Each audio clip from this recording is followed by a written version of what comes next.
Attention Guilford County, are you ready for positive change in our schools? Introducing Bill Goebel, a true champion for our students, parents, and teachers. With years of experience and unwavering dedication, Bill Goebel is the leader we need on the school board. As a current member representing District 3, Bill is already making a difference, shaping policies that benefit our community.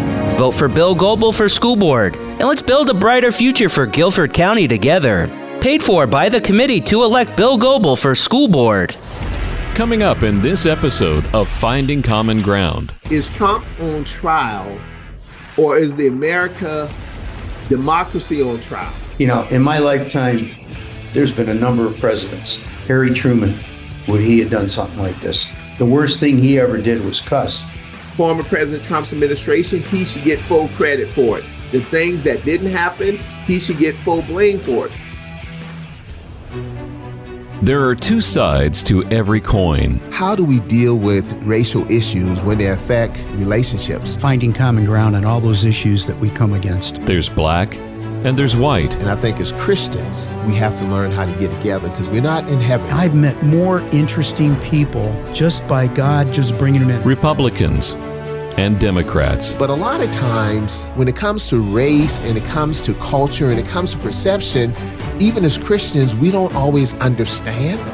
We look at it through our lenses. There's Bill. I grew up in a suburb of Cleveland called Parma.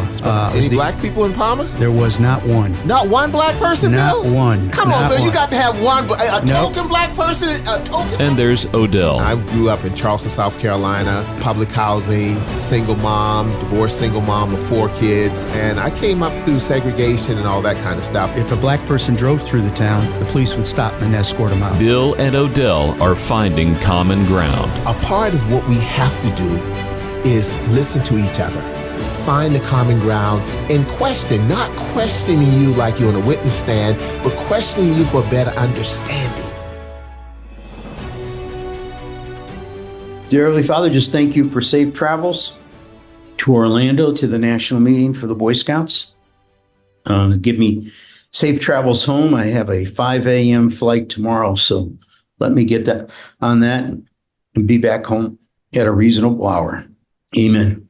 Father God, we just say thank you for your grace and mercy as we continue to thank you for this great country we live in, and just thank you for all this happening, God. God, we don't see the glass as being half empty. We see it being half filled. And we just say we love you, and please continue to cover America. God, continue to bless America. In Jesus' name we pray and believe. Amen. Amen. Amen. So, Bill, what are you doing in Orlando? You down there with Mickey Mouse or Ron Santos? What you doing, my friend? Yeah, we're down here for the National Boy Scout meeting, annual meeting. So I came in yesterday. A good friend of mine, Joe Boulay, became a Silver Antelope, which is a really high honor. Joe is lieutenant colonel, retired lieutenant colonel. He flew the stealth planes into Iraq during the first war. He was one of the commanders for that. So he's quite a hero. And he's a retired 747 pilot for United and a big scouter and friend of mine. He's part of a group that we call the Grasshopper Patrol. Okay. Started by a guy from Hawaii. And we've got people from Hawaii, Arizona, New Mexico, I think Utah, and I'm in Ohio. And I think there's somebody in like Wyoming.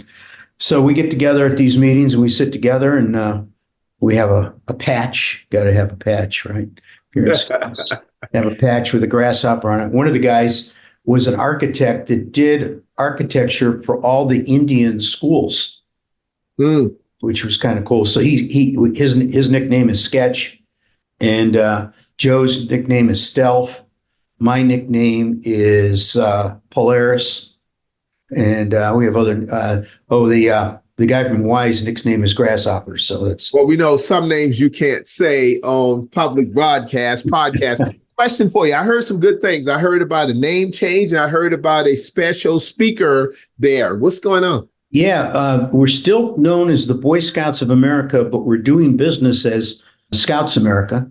And so that's the only thing that's changed. You know, we have girls in scouting now, so that have our official name as Boy Scouts of America, as opposed to doing business. So That happen. A lot of corporations do that. They have there's corporations that doing business as like I have Impact Solutions and Reliability, but we're doing business as Impact Learning.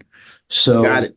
it's that kind of thing. And then a great thing is Shelby Chipman was the keynote speaker. First time they've had a Eagle Scout be the keynote speaker at our event, and first time they've had not only an Eagle Scout, but a female Eagle Scout.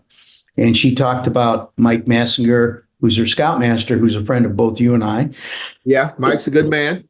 Yeah. And what influences he had with their unit. I think Mike has a girl unit, a boy unit, a Sea Scouts unit, and he had a very large Scout Reach venturing crew. Right.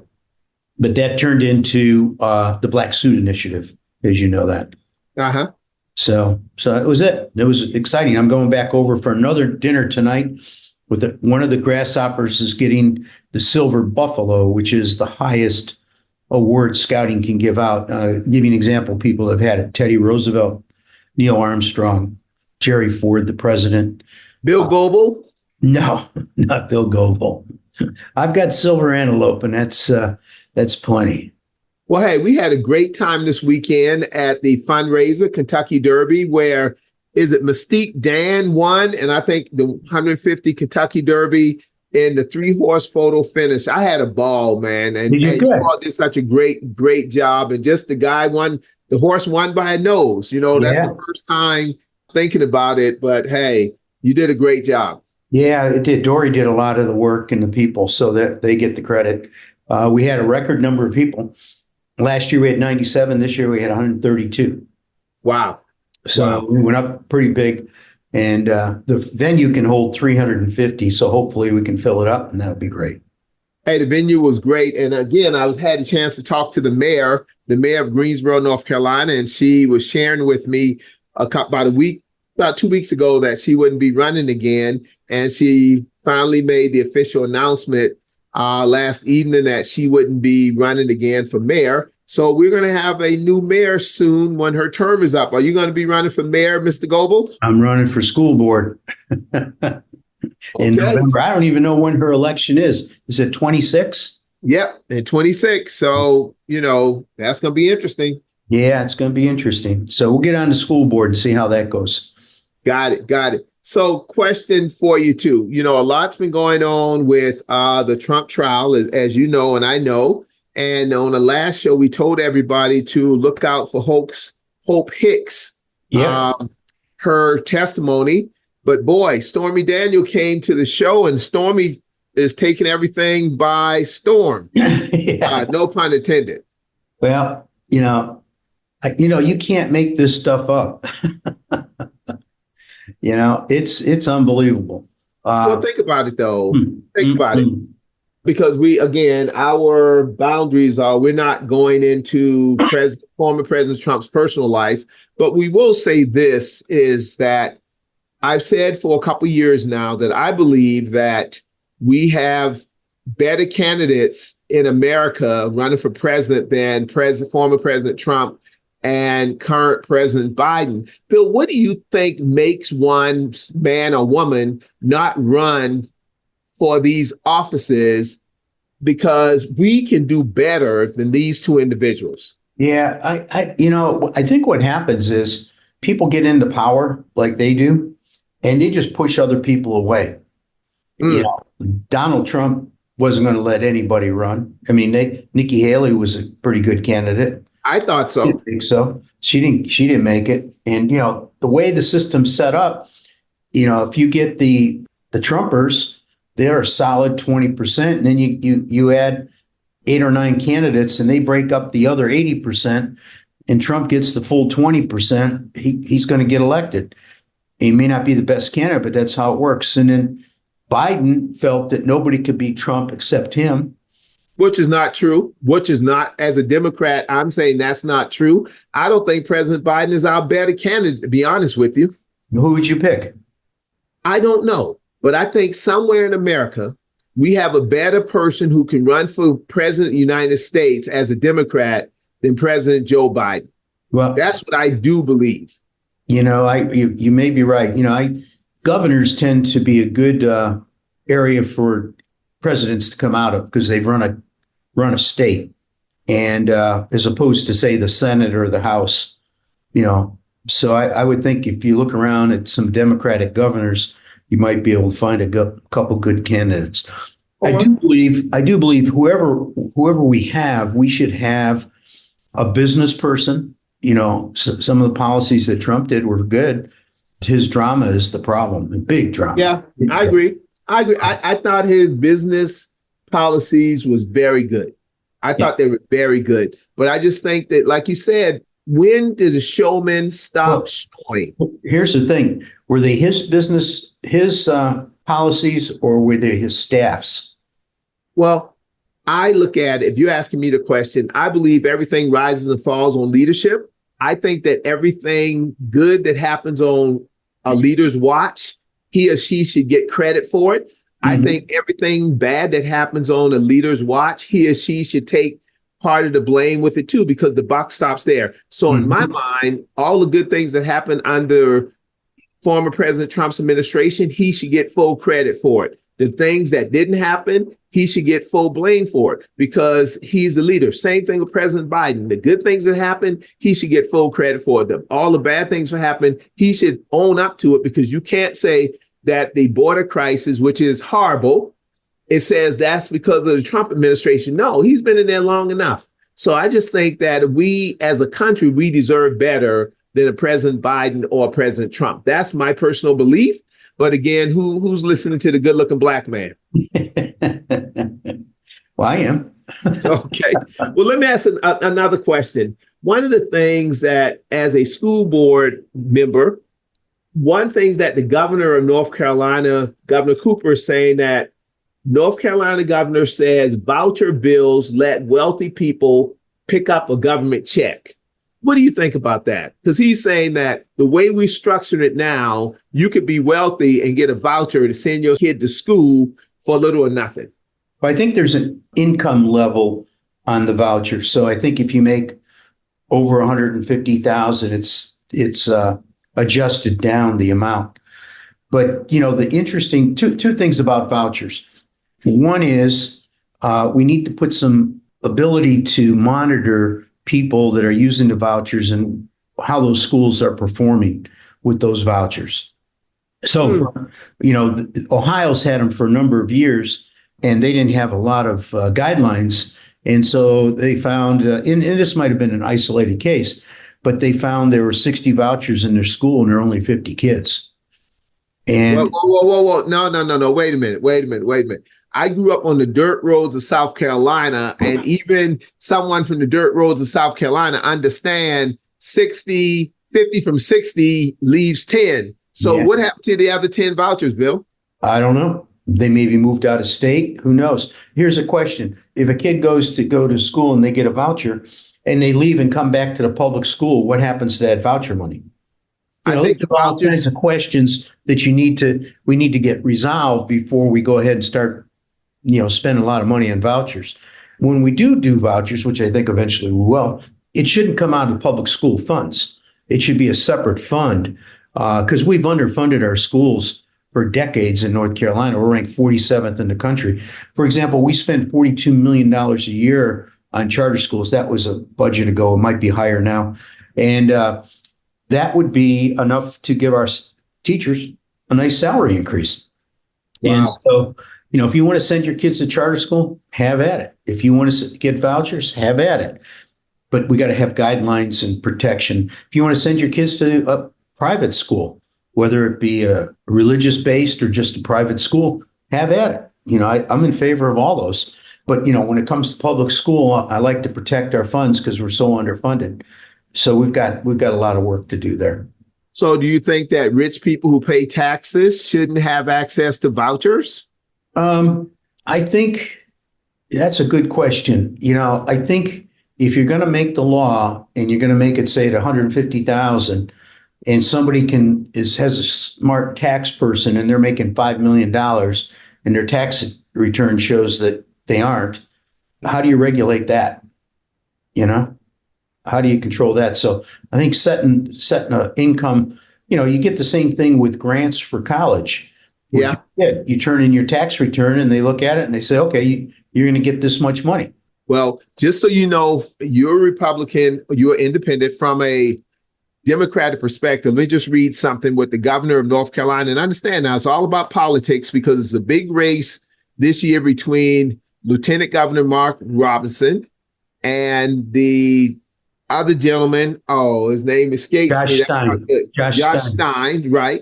And Josh, no offense taken, it's just one of those moments.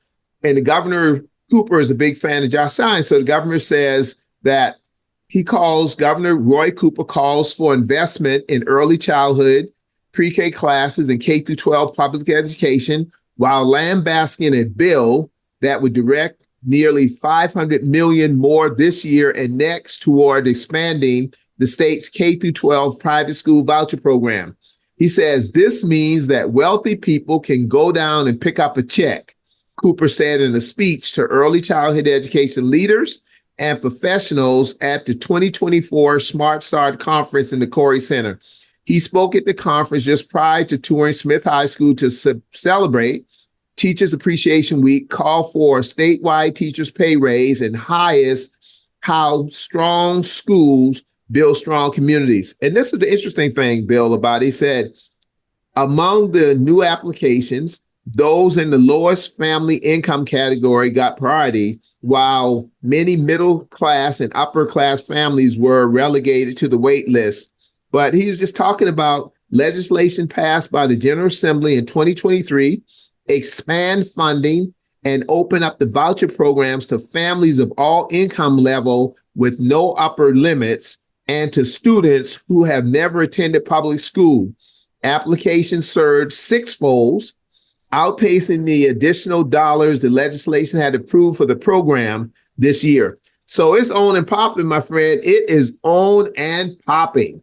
Yeah, it is. It's nationwide. Vouchers is something going nationwide.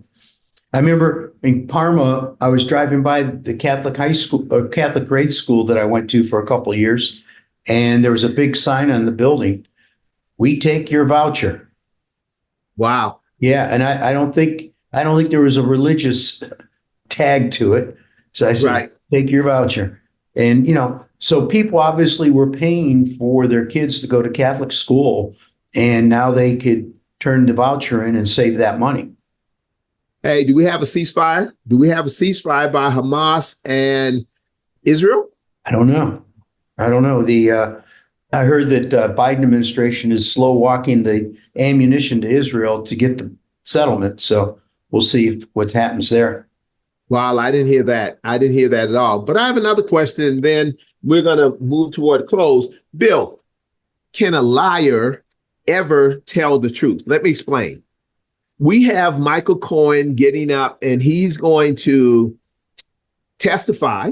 As you know, Michael and President Trump were buddies. Michael and President Trump fell out. Michael went to prison. Michael was the guy. I remember seeing him on TV, and he was the guy who was pushing, and he had me believing President Trump was just this great guy. And come to find out, Michael was Trump's guy. But at the same time, when you look at Michael's background, Michael had so many issues. But the question is he telling the truth about the payments and what happened? And I believe that they can't squeeze Michael so much. It's almost like squeezing toothpaste out the tube, because Michael knows so much about Russia. He knows about the Trump Towers in Russia. He knows about the meeting when they said, hey, we have some damning evidence on Hillary Clinton. He meet with these Russian oligarchs. So he knows a lot. And, I was picking with my crew this morning, the Republican guys I meet with from time to time at my corporate headquarters, Panera Bread on Lawndale. And they're like, oh, Odell, they was just on me. And I said, well, if Trump wins, if Trump's the president, will Putin be the vice president? And they all just got quiet on me, Bill. So back to my question, can a liar, Michael Cohen, tell the truth? Well, he's going to tell his version of it, and whether it's the truth or not, the jury's going to have to decide. He doesn't have a good track record. Obviously, he's served time, but I believe people can change. And I think he wants to come clean. He wants to, he can't practice law anymore. So he got disbarred. Yeah, he's disbarred. So the only thing he's got now is to write books and tell stories. That's his only asset. I mean, unless he wants to run, have his own podcast like you and I, and look at how much money we make.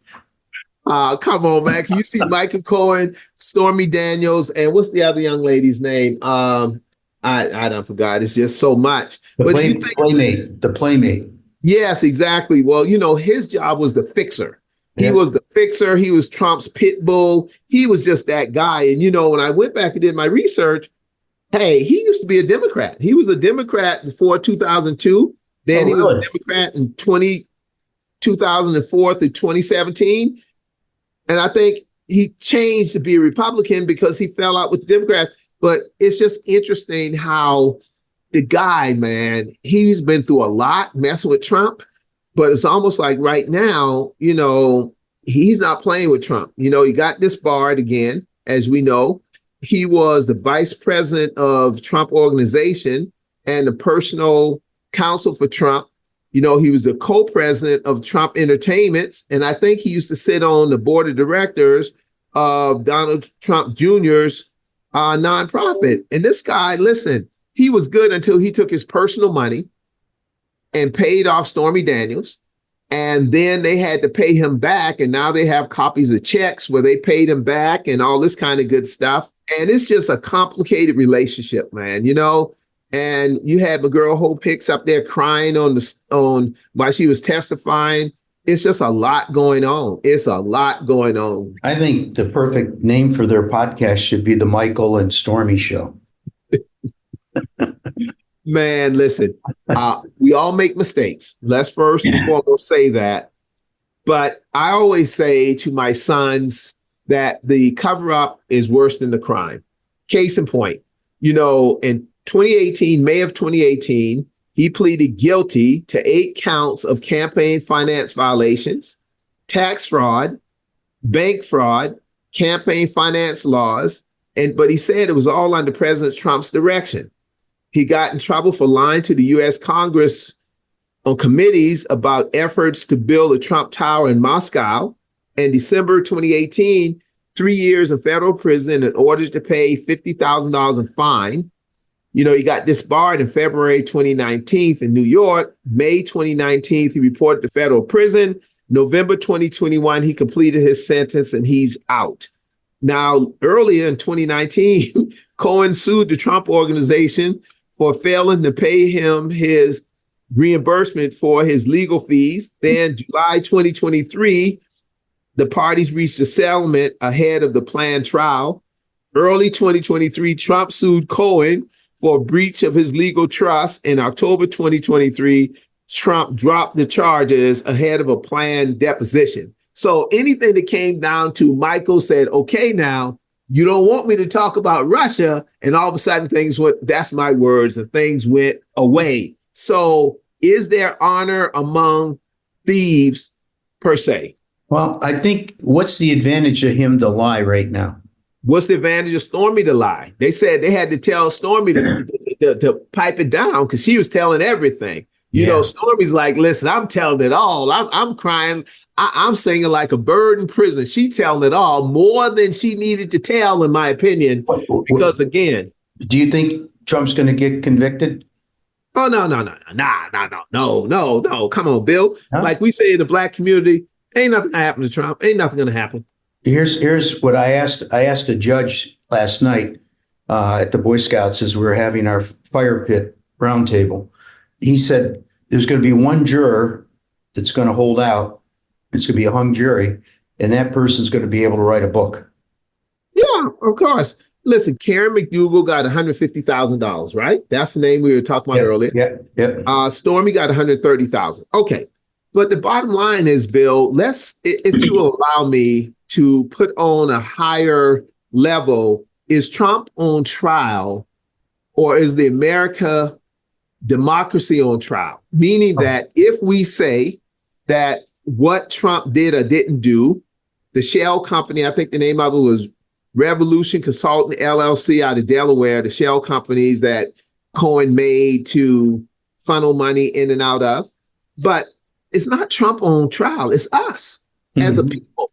What kind of leader do the country to say, in God we trust, and I'm not throwing God around, what kind of leader is leading us? Not that we're looking for a pastor. We're not asking Trump or Biden to be our pastor, nor a priest or a pope, but we're saying to ourselves, we're making a decision based on one's character of a leader. And what people say, I don't care what Trump did, it don't matter, I'm still voting for him. And they have the right to do that in democracy, Bill. So America is on trial, not Trump, not Biden. America is on trial. Well, I agree with that. You know, in my lifetime, there's been a number of presidents. Harry Truman, would he have done something like this? The worst thing he ever did was cuss. And then, you know, you had John F. Kennedy. Yep. He might have done something, but he would get caught. You know, It was Johnson, a different time. Lyndon Johnson. Marilyn Monroe and John F. Kennedy. You're right. So it's a different time. But like you said, you know. But if it was today's world with social media, would that have come out? Would they go after him? Lyndon Johnson supposedly had a mistress. Nixon did not, as far as I know. The Bushes didn't. Clinton, that's up for grabs. No pun intended. Bill, that's too easy. Come on, Goble. That's too easy, man. That's too easy. Hey, real quickly, and I'm going to change the subject for a minute. Tell the listening audience about where you on school board, and for those who want to support you, how can they support you? Because I'm hearing people said, hey, okay, May's over, June, we're getting ready to focus in. Because I think, wasn't there a runoff election? Because I think Walker, before he pulled out, he would have been in this runoff race, correct? Yeah, the runoff is the early voting's going on now, and I've been out in front of Burr Mill greeting voters. It's been low turnout, but I figured those people are definitely loyal voters. Yes. So I'm going to talk to them, and it's been great. It's been great talking to them. When you say it's been great, help us understand, drill down for us, please. Well, because there's so few voters, they want to sit and talk. You know, they want to talk about the school system. They want to talk about their position on things and what my thoughts are. And so you get a chance to talk to people in depth, as opposed to, hey, here's a palm card, please vote for me. You know, we get to talk about their schools, their kids. Some of them have kids that are out of school, but they still pay taxes, and their tax money's going to the schools. You know, a lot of them don't understand, you know, that our average age of our school is over 62 years. Wow. And that our teachers are ranked 47th in the nation in pay. And that we're paying. You keep saying that 47 in the nation. Isn't that embarrassing? Oh, man. Yeah, absolutely. And don't we have a North Carolina education lottery where we bring in millions and millions of dollars supposed to help with that? Yeah. Well, that's a whole nother story where that money goes.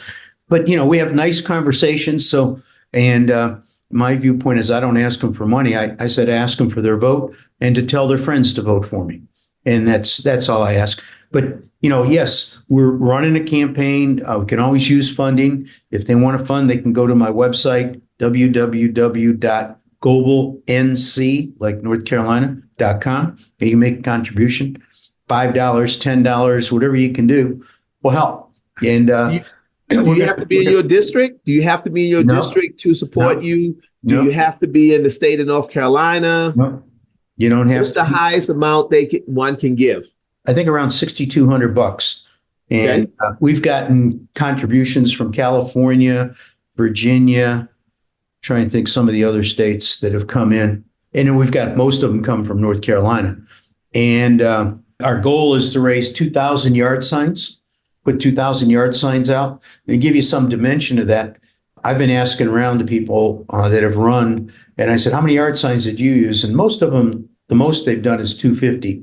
I think John Bloust might have done more, but he wouldn't tell me how many he gave. He said, and I guess it was a trade secret.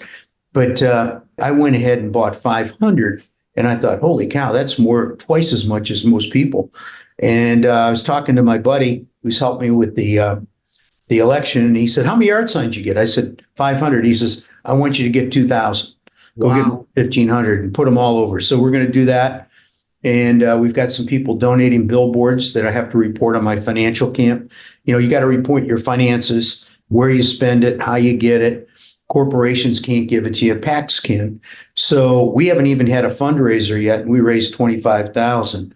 And we got 2 fundraisers planned, and we're going to do a third. And so we'll do 3 fundraisers, and that should suffice it. We should be good financially.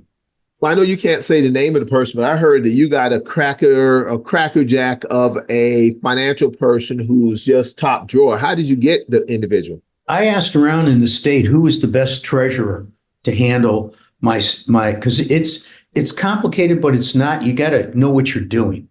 Okay. It's kind of like you got to be very fastidious, and you got to file at certain times. And then there's some regulations just before the election. You have to file multiple times. And if you get a donation over 1,000, you have to do an amendment. And there's all these things. And to be honest with you, I'm going to stay focused on the campaign. Right. And so it was worth the money to hire them. And I got them through the grapevine. And she's terrific. And she's worth every nickel that I pay her. Well, question for you. When you're out there at early voting, what's the nicest thing someone has said, either while you were, people usually don't say bad things to your face, but either early voting on the social nets or just in board meetings or whatever you're around? Yeah. And what's the ugliest thing that was said to you, sir? Well, the nicest thing somebody said is, "You're much better looking than Odell." And the ugliest thing says, "You're not as good looking as Odell." Okay. All right. Well, we will go with that, because I think that in that heated race, again, where I believe that we should compete as political competitors instead of political enemies, I think some of the names that you were called at the time, a snake or this or that, has some of that cooled down now since you have reached your numbers and you officially on the ballot? You think people just kind of took a chill pill and said, "Listen, I'm not getting my blood pressure up over this stuff"? Well, let me give you some context. I kind of got my word thrown into this quickly and getting on the school board. And I've never been on school board. I've never been in politics. So I assumed everybody was going to treat me nice, because I was trying to do the right thing. And what I found is there was some people that, come up to you and do the Julius Caesar, look at you real nice and then stick the knife in your back. Wow. Then I found there were people that would just go crazy on you at social media. And I was trying to take the high road and say, "Hey, let's sit down and have a cup of coffee and talk about this. There's 2 sides to every coin. Let's just sit down. And after I tell you my side, if you still don't believe it, that's fine. But at least give me an opportunity to share my side." And I found there was a small group, maybe 40 people, very, very vocal, very active on the internet.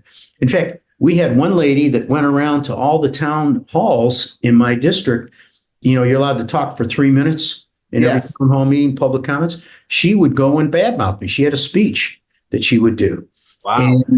And then the chairman and then when I was doing my getting my signatures, she put out on social media, "Don't sign bills signatures." And then the head of the GOP reposted it, as did those other 40 people. So you just got a group of people that you're not going to ever have any reasonable conversation with, nor do they want to. So my feeling is you do what Jesus did in Nazareth, and you dust your sandals off and you move on. And, they're going to be what they are. And the best thing to do is let the voters decide. If the voters decide they want me, great. If they don't, trust me, I've got a lot of other things to do in my life. And, but I would like to serve. I think I'd do a good job at it. But, it's trust the voters and trust God. That's how I view it. Are we going to see Not in that order. Yes. Are we going to see you on TV ads? Usually North Carolina is going to be a hotbed, of course, since we're a swing state with the presidential race, but also with the governor's race. And will we be seeing you? Of course, we see you on billboards. Of course, we hear you on the podcast. Will we see you on TV ads, radio ads, newspaper, print? You're just going to be all over the place. We're going to try. It depends how much money we raise. Right now, we've got the billboards and the yard signs and direct mail. So the next level is radio and TV. So the question is, Mr. Goebel, when it comes to school board, is the juice worth the squeeze? That's a great question. That's a great question. You know, having been on it for 5 months, I can say absolutely yes. Absolutely yes. You know, there's things that I can do with my connections and my ability to find common ground that I think will benefit the students and the teachers and the administrative staff. And I think we can work together with both the Democrats and the Republicans on the school board. If they don't want to work with me, that's not my problem. That's their problem. I'm going to keep going and getting things done. And if they want to come along and work together and do it, that's great. And if not, I'm going to get it done. Well, now think about it. You are running as a independent or unaffiliated. Which is the legal term I need to use? Unaffiliated. Unaffiliated. So we have a Democrat candidate. A lot of people don't know. We have a Republican candidate and a unaffiliated candidate. You have a strategy for the Republicans. You have a strategy for the Democrats. You have a strategy for the unaffiliated. Because when you send out palm cards, I guess you could get people's address, whether they're Democrat, Republicans, or unaffiliated, correct? Yes. Yep. You can get address for anybody that's voted. Yep. Wow. The Board of Election has all that. Okay. So what's your appeal to someone who's unaffiliated? Well, in my district, 38% are unaffiliated. So it's the largest voting bloc. Wow. And the next group is 32%. That's Republican, and Republicans have been dropping, and the unaffiliated has been going up, point or two each year. And Democrats are 30% roughly. Of the Democrats, probably 40% of those numbers are made up of blacks. And so, my viewpoint is I'm going to get a lot of unaffiliated just because of the way I'm at. I'm going to get a certain percentage of Republican, and I'm going to get a certain percentage of Democrats. So the combination of those three, I feel comfortable I should win. So what you're not saying is, Odell, I don't have a canned speech for black folk. I don't have a canned speech for white people. I don't say certain things to Republicans. I don't say certain things to Democrats. I don't say certain things to independent. I am who I am, and my speech is the same speech for any and everybody. And what's that speech, sir? Well, our schools are underfunded, and we need to get to the state legislature and give us some of our money back for our schools. That's the number one thing. Then school safety. Let's make sure our schools are the safest for our kids so that parents and kids don't have to worry about an active shooter. Right. Or anything like that. Or bullying. Kids are going to always bully. But we can minimize that. We can get, really help kids that are bullying understand the consequence of that. And maybe there's something going on with that child that needs to be. So we're going to need a lot of mental health workers as well. And so I think there's a lot of work to be done for the schools. We haven't gotten in this position overnight. It's been decades of underfunding.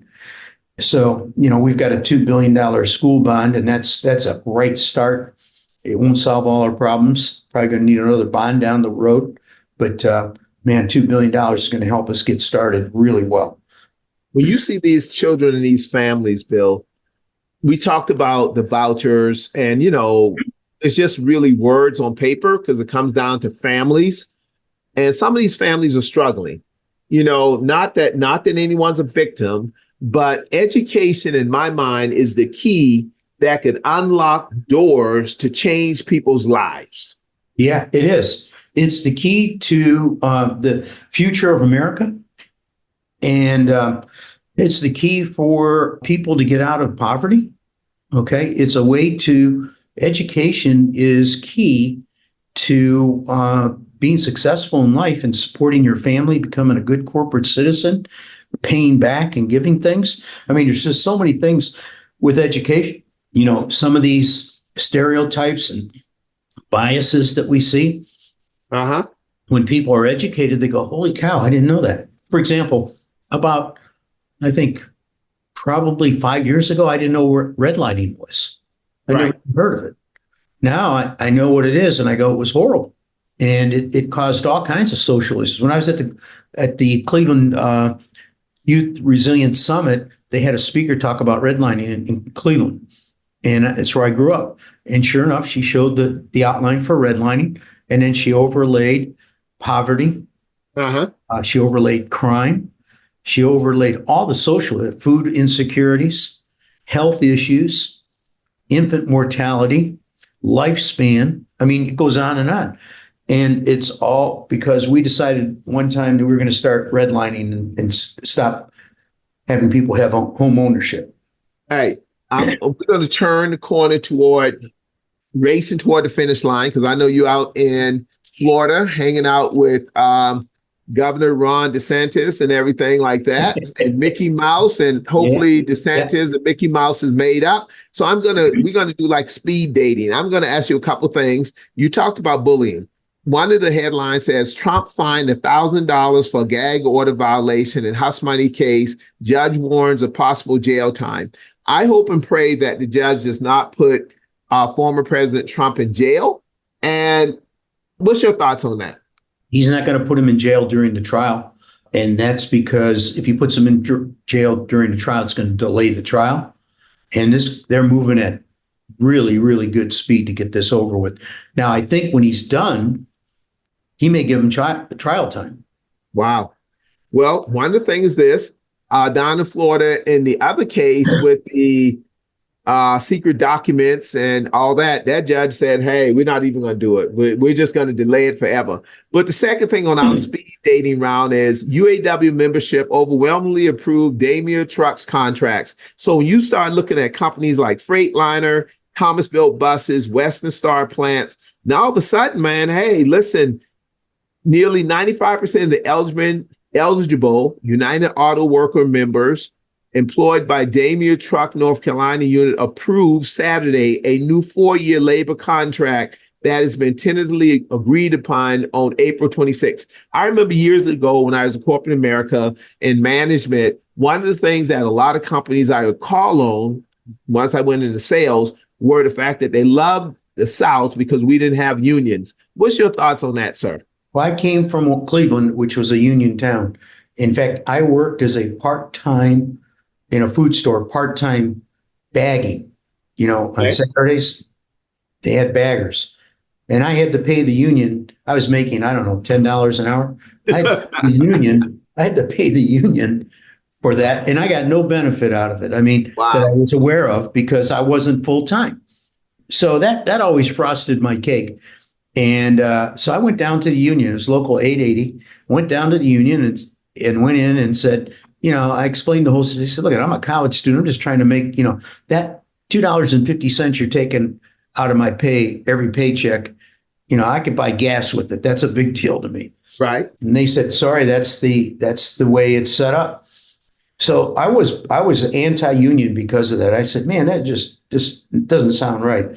But as I went on in life and I worked in corporate America, you're right. We would look at the South and say, that's a great place to go because they don't have unions. We don't have to deal with it. But I do think there's a place for unions. I do.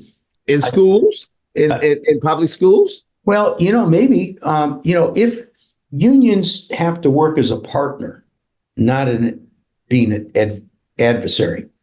Okay. So if you're providing for your employees what they need, they don't need a union because they're getting what they need. Right. So I think that management has to be smart enough to give the people what they need to live. They need a decent living. They need decent benefits. Nobody in this teachers are asking to buy a jet or a yacht. They're asking to pay their bills, pay their mortgage, educate their kids, plan for retirement. That's America. So when you're not providing that, for example, we have 12 million square feet of roofs in our schools. Yeah. We have 2 roofers and we pay them $15 an hour. You can make more than that at McDonald's. Wow. So they've got to work second jobs to support their family. That's crazy. How do they have quality family time when your dad's gone all the time working because he has to pay the bills? I agree. Last subject, and this is very interesting. You and I both are big Second Amendment people. It says, Ruger, and for those who don't know, Ruger is a firearm manufacturing company, says it eliminated 80 job positions amid lower demands for firearms. Now, a couple of years ago, it was the fact that President Obama is going to take everybody's guns and their AK-47s and all the ammunition. President Biden going to take guns. So everybody was buying up firearms like crazy. What's going on, Bill? Folks ain't buying firearms anymore. Ammunition. What's going on? I've been in that factory. That's an interesting factory. It was I think it was an old textile warehouse or something. But anyhow. Probably Macfield Textile, Mayodan. That used to be my sales territory I was talking about years ago when I was in corporate sales. So I met the guy who set the plant up, and he told me a great story. And they gave us a tour of the facility. It was when I was in Scouts. And, I'm all about lean business practice, being efficient. And they literally, when they're making a handgun, they have stations next to each other. They make the part, they put it together, and they hand it to the next person. That person adds that part, and it goes all the way around. And at the end, they have a shooting range right in the facility. And they load that gun, put it on a stand so it's secure. They shoot 3 rounds. If it doesn't hit a certain amount of the target, they stop the production line. Wow. They take that gun apart. They find out what's wrong with it, and they go back to each gun till they get to that production point, and they start looking at what the issue is and redo them. So the tremendous amount of quality. This other thing he told me was interesting. The owners from Ruger, I think they're from Connecticut, wanted to open this plant on a particular day. And so he was doing everything he could to get it open. I mean, it was a tough slug. And he said he ran into a problem. The biggest problem he ran into was the heat and air conditioning guy said, hey, we can put all the piping in, all the air conditioning in, all that. We can run the electricity. The problem we've got, we have to put on the roof the heat and air conditioning that weighs 4 tons or something like that. Wow. And we can't find a crane in the South, any place that we can get that crane in time to put that on the roof. Uh-huh. And you're going to miss your date. You're not going to be open because you won't get a certificate from the state and the city to open up. So he goes, unacceptable. We got to figure a way. So he was an old military guy, and he remembered they had a military helicopter, one of those big old ones that could lift 4 tons. And he found one down in Atlanta. Wow. So he flew that helicopter up to Maiden, where they had the 4-ton unit, and they lifted it with a helicopter. I said, how much did that cost you? He said, it cost me a lot less than losing my job for not opening the plant. Wow. Wow. That makes sense. Well, Mr. Goebel, I know you have a lunch meeting to celebrate a friend's achievement. That's something about you. You're not a hater. So you go and celebrate other people's events, other people's achievements, and everything else. So you have the last word, sir. We could get you out enough time to celebrate with your friends. Well, I want to thank you for our friendship, and thank you for Bev and you coming to the Derby party. It was special to have you guys there and meet some of our friends and enjoy that event. And I look forward to our next podcast. All right, my friend. So, Okay. Hey, tell everybody bye, and tell Governor Sanchez and Marjorie Taylor Greene and all them other folks you hanging out with. Odell said hi. I'm going to have a cigar at Mr. Butterball. All right. Talk to you later, my friend. Okay, bye-bye. Bye-bye.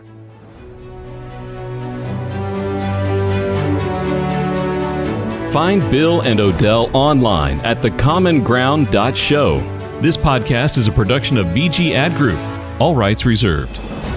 This podcast is brought to you by Yes Weekly, the Triad's largest circulated and best read weekly magazine. You can also find us online at yesweekly.com and on Facebook, Twitter, and Instagram. Yes Weekly, your trusted news leader for local arts, entertainment, music, food, and more for nearly 18 years.